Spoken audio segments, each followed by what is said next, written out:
एक हफ्ते पहले ही कृतिका के पति का ट्रांसफ़र नए शहर में हुआ था। ऑफिस के करीबी किराए का मकान लेकर दोनों रहने गए थे।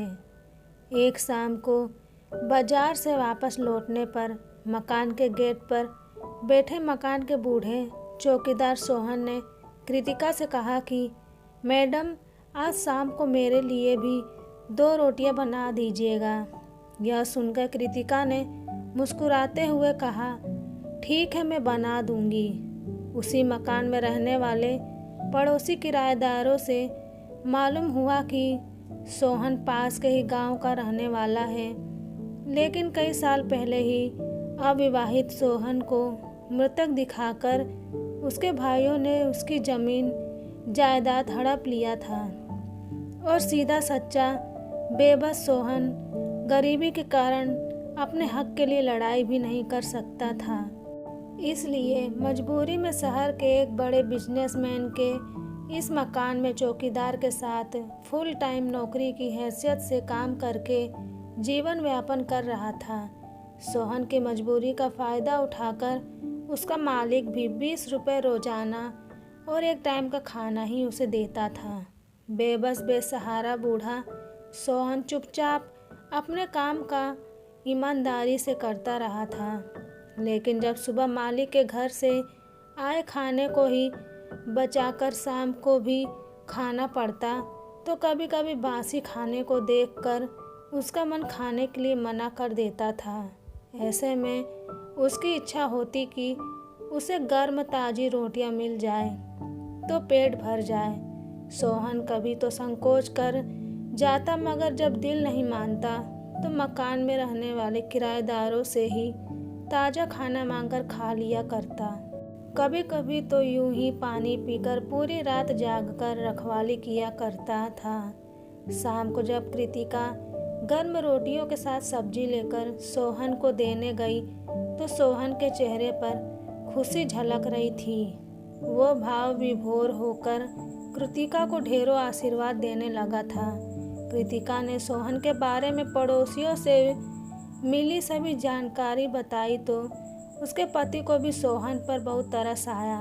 इसी तरह धीरे धीरे 1 साल बीत गए थे, लेकिन आए दिन कृतिका के मन में सोहन को न्याय दिलाने, उसका हक उसे वापस दिलाकर जिल्लत की जिंदगी से दूर खुशहाल जीवन के लिए भावना उमड़ती घुमड़ती रहती थी। एक दिन कृतिका के पति को ऑफिस के काम से दूसरे शहर जाना पड़ा तो कृतिका के घर में अकेले ही थी।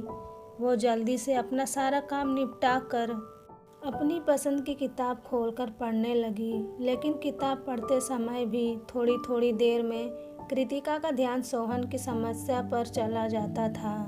ऐसे में कृतिका ने किताब बंद करके एक तरफ रख दिया और सोहन की मजबूरी का फ़ायदा उठाकर उसके मालिक द्वारा की जाने वाली ज़्यादती और सोहन के परिवार वालों की बेहयाई के बारे में सोचने लगी कि बड़ी अजीब दुनिया है, कैसे कैसे लोग हैं इस दुनिया में। मन ही मन कृतिका बहुत कुछ करने की सोचने लगी, लेकिन उसे ये भी समझ में नहीं आ रहा था कि कैसे वो सोहन को न्याय दिला सकेगी।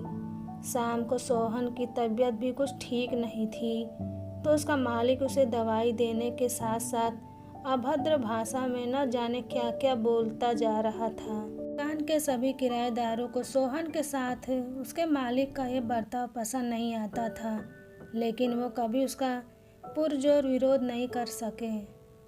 जैसे जैसे रात गहराती चली गई, वैसे वैसे सन्नाटा भी गूंजने लगा था और उस सन्नाटे में बीच बीच में सोहन के कराने की हल्की आवाज़ भी गूंज रही थी।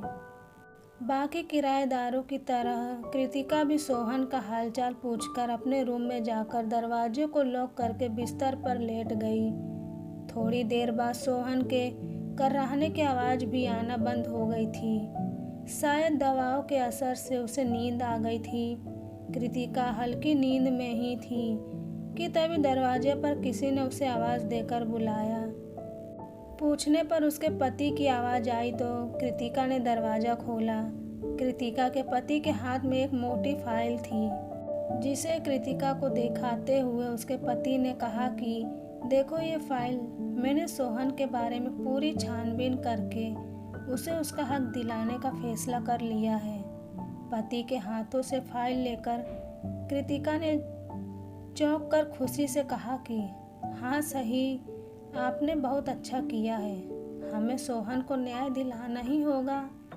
आखिरकार किसी जीवित इंसान को इस तरह कोई मृत कैसे घोषित कर सकता है। ऊपर से उसका मालिक भी उसकी मजबूरी का फ़ायदा ले रहा है।